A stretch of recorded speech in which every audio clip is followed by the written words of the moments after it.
It's an honor today to have Anya Cheng on the podcast. Anya is the founder and CEO of Taelor, an AI-powered menswear rental platform backed by early investors in companies like NVIDIA, TikTok, Facebook, Lyft, and Spotify. Before launching Taelor, she led product and e-commerce initiatives at Meta, eBay, Target, and McDonald's, helping to scale digital commerce and AI-driven personalization for millions of users. She's been named one of Girls in Tech's 40 Under 40 and has received more than 30 tech and marketing awards. She holds a master's in integrated marketing communications from Northwestern University and an MBA from the University of Chicago Booth School of Business. Anya is also a 500 Startups mentor and adjunct lecturer at Northwestern, where she teaches product management, marketing, and entrepreneurship. Anya, I'm so glad you're here. Thanks for being on the show. And this is Anya. I'm founder and CEO of Taelor. We are AI company. We use AI to pick clothes for busy men. In the old time, we have celebrity has human stylists, but now with AI, people have AI copywriter, AI accountant, AI lawyer, and now we are offering AI stylists. Before on the company, I was at Meta, eBay, and Target. So I'm excited to share more of those experiences to everyone. Thank you. Welcome to Catalytic Leadership, the podcast designed to help leaders intentionally grow and thrive. Here is your host, author, and leadership and executive coach, Dr. William Attaway. Let's start with a little bit of your journey. How did you get where you are? How did you get to Taelor? What does your journey in leadership look like? Yeah, while Taelor only offer menswear rental service for busy men, but I actually started a company because of my personal problem. When I was working for Meta, in eBay, I was only few female leaders there. Women with color. I'm immigrant from Taiwan, and I always feel a little bit imposter syndrome. I led large technology team as a marketer and data scientist in training. So I feel like I want to look presentable. At least people won't know that I'm freaking out every day. So I started trying some services like subscription boxes, like Stitch Fix. But you have to buy from every single shipment. You get the clothes, someone pick for you, great. But then once you receive it, you have to decide, can I buy somewhere cheaper for these type of clothes? How many times can I wear these clothes? How to pair these clothes to others? It's just a lot of my spaces coming to it. Then I start using rental service. More Rent the Runway, Newly, which make 500 million per year, backed by Urban Outfitter. Lots of women's rental companies out there, but they all require me to pick. Hey, here's 100,000 garments. Spend 3 hours picking. And I don't know what to pick. I'm not fashion forward. I don't read GQ or Vogue. I don't know what to pick. So I realized the fashion company has been designing for people who are into fashion. Not for people like me who just want to get ready for the day and be successful. I start doing research. Who else think like me? Hate shopping, hate laundry, need to look good, but won't want to spend time chasing after fashion. Turn out that they are all busy men. Single guys, sales guy, executive, pastor, professor, managers. They are busy men who are not into fashion but socially active. And that's why Taelor was born, to help those people look great with AI stylists, with rental. So paying $100 per month, they can wear 10 clothes. They don't have to do shopping or laundry anymore. Fascinating. I use AI for a lot of different things in the businesses that I'm part of. But I've never thought about using it in the way you're describing to help pick fashion style. I have zero fashion style, not fashion forward by any stretch of the imagination. And so to hear you describe this, it just opens up a different world. Like the idea of using AI in this way. Yeah, so a lot of our customers, they have been wearing the same thing again and again. Last 10 years, if you open their closet, they have Nike, Lululemon, Banana Republics, and that's about it. And so they have been wearing the same thing every Thanksgiving, they buy the same thing. And if they open their LinkedIn profile, it's the same jackets they wear today. So it's not that they want to be all Steve Jobs style. In fact, they do want to try something different, but they don't want to spend those mind spaces. They are not people who want to spend a lot of time learning about fashion trend. By the way, last year fashion trend is the color of mocha. light brown. So if you have brown color stuff, take it out, take it out. It's all trendy now. And the year before is actually the red wine color. So if you have some red wine, like dark red color, bring it out. You are trendy. And by the way, shorts and shorter, the trendier. If you have the shorts that's like over knees, please throw them away. And skinny jeans is out of style. So that's it. That's all the trendy trend you need to know. Not a lot of trend in men's fashion, but these are just 4 things that you need to know. But a lot of our customers, they don't know the trend. They don't want to follow the trend. And our AI help them to figure out how to wear. But they don't want to be prompt engineer either. So our AI used by our human stylist, and each customer assign a real human stylist who will talk to them and then decide, help them to figure out the strategy on their style. Say they want to impress a day, or they want to look fit in because they are consultant. They want people to tell them truth, or they want to stand out. They are new manager. They don't want people to see them as engineers. They want to people see them as people managers now. So understanding their goal, and from there, our AI provide amazing tool to help our stylists to style the customers. Mm, love that. Walk me through what it was like to start this company. Did people just flock to this? And day 2, you had an amazing customer base? Or was this a bit of a hard lift at the beginning? So I teach product management at Northwestern University. So I also always tell people that to start something, launch your minimum viable product, your MVP. People tend to thought is minimum viable product is the smallest product you can launch. That's not true. It's the smallest product that can validate a hypothesis. For example, when you have Amazon Echo launch Amazon Echo, the hypothesis was people talk to the machine. They go play music. So when they started, they have human behind to play the music. As soon as someone say play music, okay, let me play music. Because if people don't want to talk to machine, why would you hire AI engineer to respond to that? It make no sense. Right? Or Rent the Runway, the woman's rental company, their hypothesis is woman rent dress. So they screenshot a whole bunch of dress from Macy's website. They send it to a customer in an email and ask people, would you like to rent dress going to party? Because if no one responds, say, yes, I will rent, why would you buy any of those dresses? For us, the same thing. We start with a Shopify site, $10 per month, and get it live. There was only one box there. Say, if you are interested, leave your email to join our wait list. Months Mm, after, a guy emailed me, hey, I'm very interested in this service. Please bump me up. And I love it so much. And I ignored him. He must be a scam. We are like nobody who would really want the service and email the company, say, please, please give me a service. I thought he's totally a scam. So then a month after, he called me.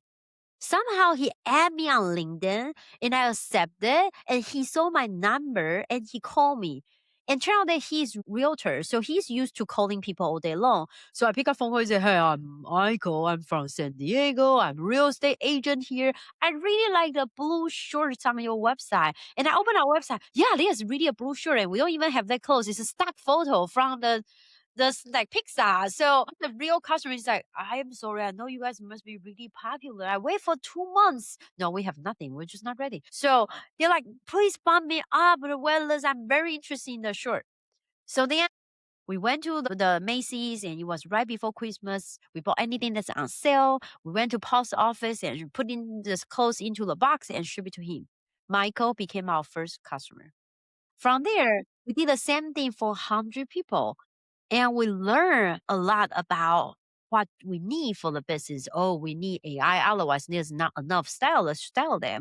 We need a reverse logistic because they need to return the clothes, and we need laundry. So then we wash the clothes and send to other people. Also need to partner with fashion brands. So then we don't offer like one clothes. You need to be a variety of a style and brands. So we learn a lot about what's needed. Instead, we put together a business plan and go pitch to investor. And that's how we raised $2 million to start. that's remarkable. I love that story about Michael. I think that's so great. Send you an email and you just, that's not real. That's a scam. That's so good. When you talk about this with your students, when you're lecturing, when you're talking to other entrepreneurs about this, what is some advice that you can give on the other side of this successful launch? I think people always see that success is like get this one and I met this guy and the guy give me $1 million and that's it, right? So we're always looking for someone to save us, that the final moments of succeed. But the reality is most of the time they are not linear. They are just a lot of things and eventually get there. For example, okay, now we get Michael, but we know we need partner with fashion brands. Okay, where to find fashion brands? So I thought, hey, if we get on a trade publication for the fashion industry trade publication, then maybe the brands we can use news and say, hey, would you like to partner with us? So I went on a tech conference. I wait outside the press room, right? They always have press room there. As soon as the reporter came out, I give him my business card. That's not true. I don't even have business card. We're startups. It's just a random paper, write down our idea and then, right? So I found actually the WWD, which is a trade publication in the conference. So after I went home, I follow up with her, follow up with her, follow up with her. Eventually she emailed me back. Nice. She said, I'm not interested in the story. Please stop me. Okay. But a month after, she emailed me back. Haha, I told you so. You changed your mind, right? I told you so. No, she said, I'm still thinking the idea is done, but my colleague is very interested in the story, so I will leave you guys to talk. Amazing. I talked to the guy. The guy totally gets it. He loved the idea. He know circular fashion. He understands 30% of clothes in the world go directly from factory to landfill, generating 10% of carbon emissions, Whoa. 100% of polluted water. Crazy, Whoa. right? Crazy. 30 billion in the US every year goes to landfill directly. Crazy. My goodness. I did not know that. So he knows that why renting clothes is important, why circular fashion is important. He totally gets it. We are ready to get on the cover homepage tomorrow. Nothing happened. I follow up with him again and again and again. Nothing happened. So life goes on. We went on a startup competition. We won the West Coast Championship and ready to compete on the global final. The competition is hosted by University of Chicago. Nobody's going to care this news. It's just a school like startup competition. No, that's not true. There's one person care about that besides me. In Chicago, there are two amazing schools, Northwestern University and University of Chicago. I am the faculty and alumni from Northwestern University, but also I'm alumni from University of Chicago MBA. So I went pitch to the Northwestern University newspaper, student newspaper. I say, hey, I'm a Northwestern University faculty. Next week, I might win University of Chicago, which is your competitor. You hate them. I might win their startup competition. And that's a news for student newspaper at least, right? So then they did publish the news. And somehow, maybe there was just no news next day. So next morning, ABC News picked out a story from the student newspaper and they called me, asked us to go on a morning show. So we did. We got on ABC News for the morning live show. So after that, I took the news clip. I sent it back to the trade publication, the WLD reporter. I said, hey, we had a great conversation. I believe that you still believe in the story. Probably can you send this news to your manager and then convince them to publish a story. The next day, the story came out. We said, my goodness. Got the first supplier, which is Canadian brands. They email us and say, I saw your news on W Trade publications. We want to be your partner. They became our first partner. With the first partner in place, the second partner, the third partner, now we work with 150 brands in the US internationally, and including brands like Rails, Johnson & Murphy, Bonobos, Marine there, and Cots, BYLT, all of the high quality, trendy brands that you name it, as well as amazing international brand that's not yet in the US. The best brand in Italy, best brand in Japan, those brands that are not yet in the US, you can find it on Taelor. Goodness. That story illustrates the power of persistence. That first partner took so long and so much effort to get. But then the momentum began. The flywheel began to turn. And I think there's such a lesson there because so many entrepreneurs, when they face resistance, when they face difficulty and challenge, they try to press through, but so many give up. before the breakthrough. And I think your story is so powerful because it illustrates what happens if you don't give up, if you keep pressing. Yeah, so people they tend to think that we all want to be the stone in a river that was picked up and then throw it across the river, right? Everyone wants to do that. The reality is that most of us and most of the time, we are just like the river under the water. The water coming roll one side and you roll another side and you roll the side, and after a while you already cross the river, you're on the other side. So and looking back, you have walked through a long way and a long journey and changed a lot, but it just you don't see it because it's just a lot of small quick iterations versus like one step a silver bullet that actually solve the problem. Like for example, I talk about like, hey, we got this 100 customer and then we got a business plan, we got $2 million. How do we get $2 million? In fact, we talked to the University of Chicago professor because I started a business with my classmates who we were classmates 10 years ago. After school, we each go work on our own life. We have different jobs. And then 3 years ago, we started a business. So our professor actually became our investor since we are two students. And a lot of classmates became our investor because they know both of us. So one day we reach out to our professor, say, hey, can you introduce us some investor? And professor is like, I'm a professor. Like, who do I know? So the professor connect us to a student who was also a founder. So I reach out to the student. In the conversation, I forgot about what I was trying to ask him. I was just genuinely trying to help him. He actually owned a company doing security camera. I used to work for Meta. I brought internet to countries that didn't have internet, like Nigeria, Kenya, Tanzania, Uganda. So I knew a lot of bodyguard company from those time. So I connect him with those companies, and then he actually get the great customer leads. So he reached out to me a week after. He said, hey, thank you so much for those amazing customer leads. How can I be helpful?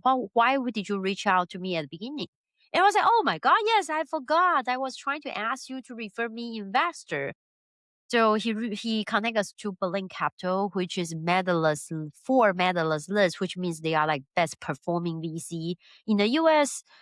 Within half an hour conversation, that's how we get $1 million from the venture capital.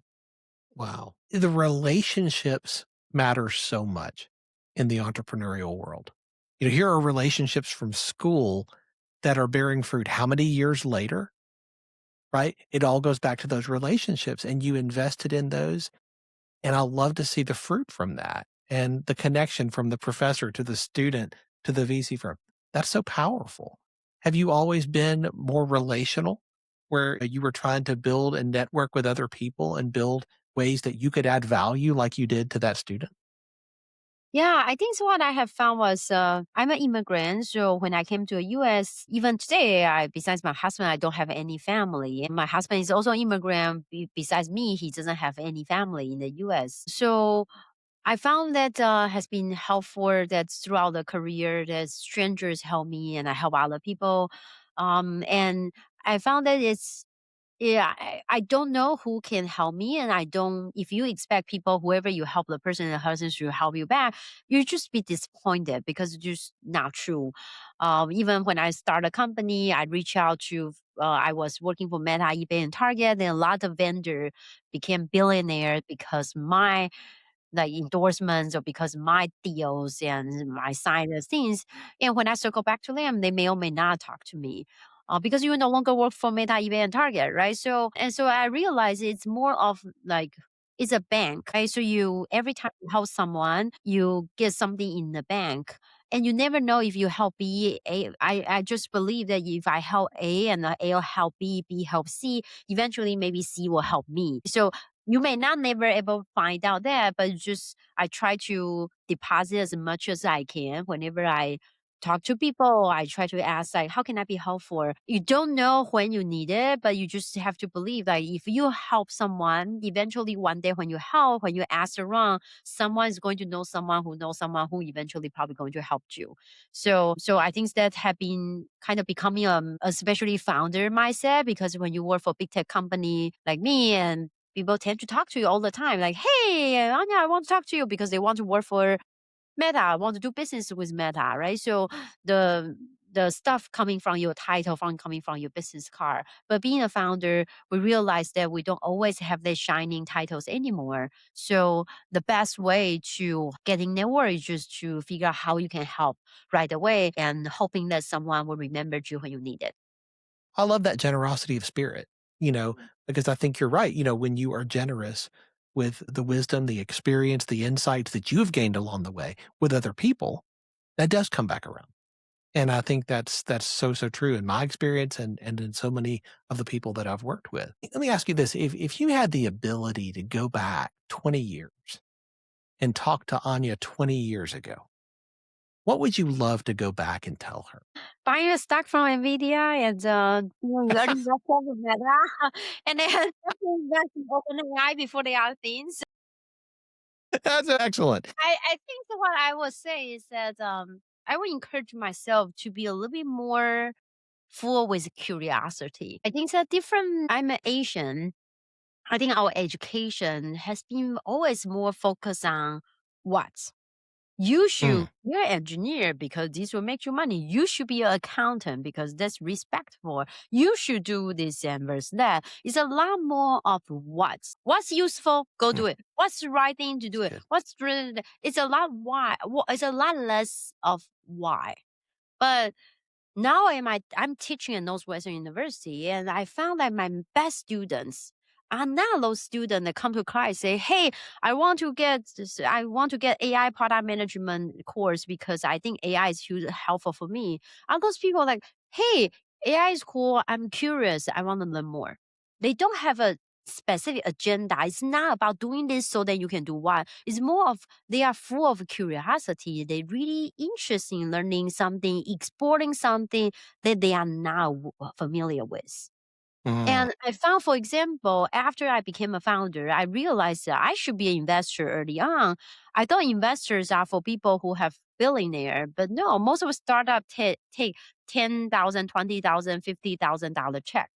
And a lot of us can potentially do that. You buy like few iPhones, and that's already the money, right? So, in fact, if I would be an investor, I actually would know startup life like ecosystem a lot more. And I realized after becoming a founder, that relationship and understanding of the industry, insider information that you cannot Google or find it on ChatGPT is extremely valuable. And I only get it by talking to other founder. And I wish I actually talked to more founder before, but I never did. Why? Because when I was the head of product for eBay, why do I need to talk to founders?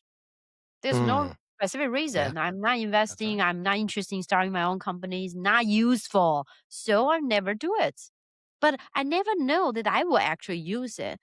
But if I will be a little bit more full of curiosity, we are in Silicon Valley. It's plenty of us entrepreneur spend some time, talk to people and figure it out, and maybe be an angel investor, get involved, understanding a community. Now I will have a lot more resources to spare. So I would say just give up, just not focus on you can continue to do so, but more in addition, like not just only focus on what's useful, because when you find it is useful, it's too late. It's like, oh, it's time to be AI engineer. Yeah.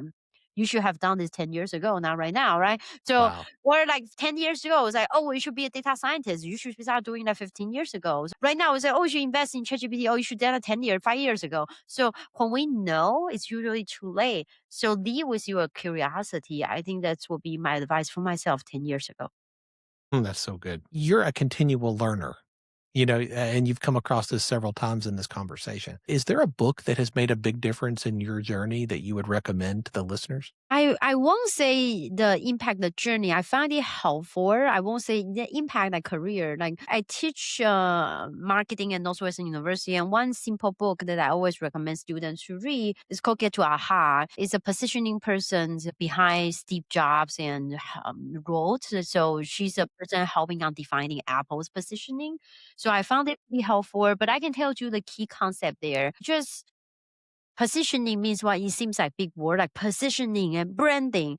All it says was just you need something for people to remember you and share to you to others. Like when you think about Disney, how would you describe Disney to your friend? Oh, it's the happiest place on earth, right? Just That's good. That's how you remember Disney. When people talk about Amazon, oh, they do got good customer service. Right? You go on Walmart is a little bit cheaper. When you go on Target, Target is easy browse. And mom going to a store and want to get lost in the store. They were being inspired in the store. They don't want to come out. They buy stuff they don't need it, and they're still happy. Like almost there's always something that make business really good, but also something that people remember you, differentiate you, and share you to others. And I found Good. that pretty helpful because when I talk to startup mentors, they were like, hey, when you see a slide, they say competitor A can do this, B can do this, C can do this, D can do this, and the startup can do A, B, C, D, E. You know that's a horrible company to invest because how is that possible? Right? You are compared with a high public company and you can do everything that they are doing. That's not possible. But then in fact, what's really good is that you can do one thing but do better than other people. Mhm. Android has a lot of features. iPhone is really easy to use, right? Target is full is inspiring and Walmart is cheaper. eBay has more assortments. So I found the book helpful on thinking about where to really differentiate and finding the key value prop, and that's how to win. So good. I'm going to give you the last word here. If you could share one piece of advice with the listeners who've tuned into this episode, what would you love to share with them from your journey? I would say use your strengths. When I went to graduate from Northwestern University, I got my master's degree in marketing in 2008. It was right after Lehman Brothers went bankruptcy, so there was no job anywhere. I was way outside of a building for other schools' campus recruiting because I wasn't even able to get on my own campus recruiting event. So I way outside of the engineering school, the chemistry school, the history school. As soon as they all have campus recruiting, right? So as soon as recruiter came out, I would send in my resume. It didn't work. People say like, hey, in the US, looking for job is about networking. It's not about ambush the recruiters. So I went on networking. How? I don't know anybody. How do I network? So I kind of know professor. They don't know me, but I know them, right? So I knock on the door for, again, material science professor, MBA professors. I am a student. They have to open the door. That was before That's COVID. They were all in the in their office, right? They open the door and say, hi, I'm a student from another department. I saw you work for P&G before, and I saw you on LinkedIn know this person still work at P&G. Can you send them my resume? This in your inbox because we all know professor's email, right? It's already in your inbox. So that's it. one day a professor say, I don't know, Drew, I cannot refer you to anyone. But tomorrow I'm hosting a speech event and we have few speaker. I need 10 more students sitting there in the room. Can you bring 10 students? I said, okay, sounds good. I brought 10 students there. My English was really bad. I didn't really know what the speaker was talking about. But in the end of conversation, I went there and said, hey, great job. I love the talk. Here's my resume. The speaker name is Peggy. She worked for Farmers Magazine. She said, okay, I'll connect you to our recruiter. So I got an interview. I love the company. It's a trade publication for farmers and salon owner, and they are looking for a marketer. I was a reporter before. I have a master's degree in marketing. It's perfect. Few weeks went by. I follow up with a recruiter. Hello. The recruiter says, stop calling me. I was laid off. The recruiter was laid off from the company. Even the My recruiter was goodness. let go. So I said, hey, you have nothing to do. Do you want to grab a coffee? She said, yes. So we got a coffee. She told me everything about company. She doesn't care. She left the company, right? She told me about who was the decision maker, who is their customer. And she also told me one thing. She said, have you heard of New York and LA? They are bigger city than Chicago in the US. You should go there. Bigger city has more job. So with that idea in mind, I went on 2 months trip. I went on stay on different friends' couches week over week. And I print out 2,000 Northwestern University alumni. They don't know me, but I kind of know them. They are alumni, right? So I reached out to each one of them and I got a Wow. lot of coffees chat with them. But none of them are hiring. Most of them are looking for a job because it's a lot of layoff. So, and people say, hey, if you want media industry, there's some media company in New York. So I decided to buy newspaper from newsstand. The old time in New York, there are newsstand. The Yeah. newspaper, the old time will say, publisher name, William. If you want advertise, call this number. So I call each one of the publishers. They say, hey, I'm looking for a publisher, William. Eventually, I actually met with most of the CEO of those media companies, but nobody was hiring. I thought this worked, but this is just too slow. Things that I should definitely go to conference where there's thousands of people will be a lot faster. But conference tickets are very expensive, few $1,000s. So I call a magazine company back in Taiwan. I say, hey, do you want to cover this amazing conference for free? They say yes. So I called the conference. Hi, I'm a reporter from Taiwan. I want a press ticket. And I got in. So again, I met plenty of people, but nobody was hiring. Eventually, I went back to Chicago. I was ready to pack and back to Taiwan. But before I go, I realized that I learned a lot during this process, even though I didn't get a job. So I called the Farmers Magazine company again. I say, hey, do you want to know what your competitors are working on? I know the CNN, ESPN, I call those publishers. They say yes. So before I went, I interviewed their readers. I know their readers are salon owners. So I walk into salon and I interview those owners. I know their advertiser because I opened a magazine. They say, I think this is advertiser. Call this number to buy our blah, blah, blah. So I call advertiser. And of course, I knew their former employee, the recruiter who got laid off. So I interview all of them. I put together a business plan. I say, hey, according to my interview with CNN and ESPN, this is what they are working on. If you want to do this, I think this few that you should be doing based on your customer say, and you need someone who has a marketing degree, who also have media background, and I happen to know someone who are not very experienced, not very expensive, just out of college. And her name is Anya Cheng. And she told me, would you like to be a contractor? My English was really bad. I didn't know what contractor mean. I said, yes. I went home, I Googled contractor. I didn't know why she want me to be a plumber. Contractor, plumber. Yeah. So, Yeah. but anyway, that's how I got my first job. But sorry, to answer your question, like what's the advice for people is that throughout the journey, I use my strengths. This all sounds crazy, but it wasn't very hard for me because I was a reporter before. So I wait outside the building to ambush recruiter. For people, this is crazy. It's very hard. But I was a reporter. I wait outside all the time and give people my microphone. Right? For covering a news as a reporter to a conference to get a free ticket, it wasn't very hard because I was a reporter before. So I just call my own company and ask them what they want to cover a story. Information interview, I find from the newspaper, I call the publisher. It wasn't very hard either because I was a reporter. I call people, ask them their point of view. You are not going to do the same thing as I did. And to be honest with you, a lot of what I did was useless. I didn't get any job interview from there. But because I was using my strengths, so I wasn't giving up because I always feel this is not too hard and I can do it.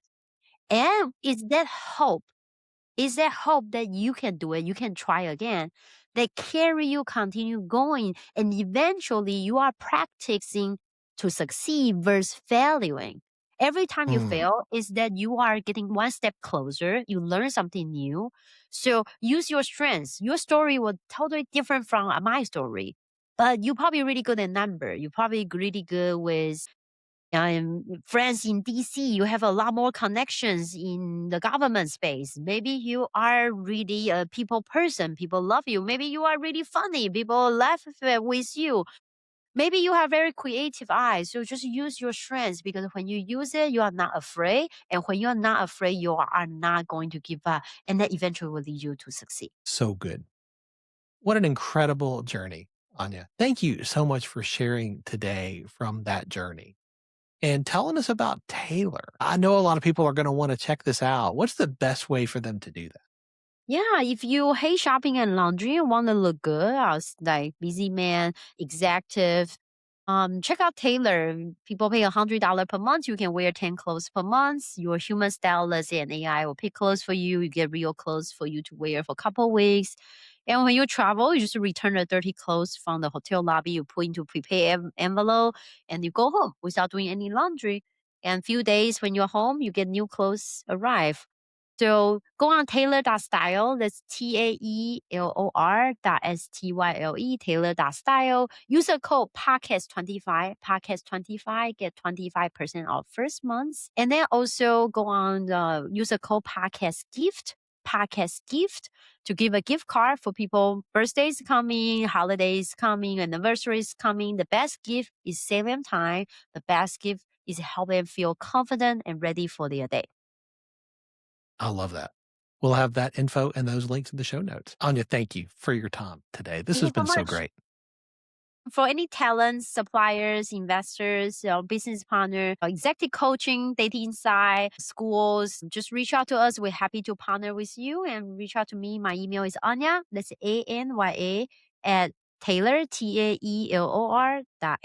Anya at Taelor.ai. Thank you.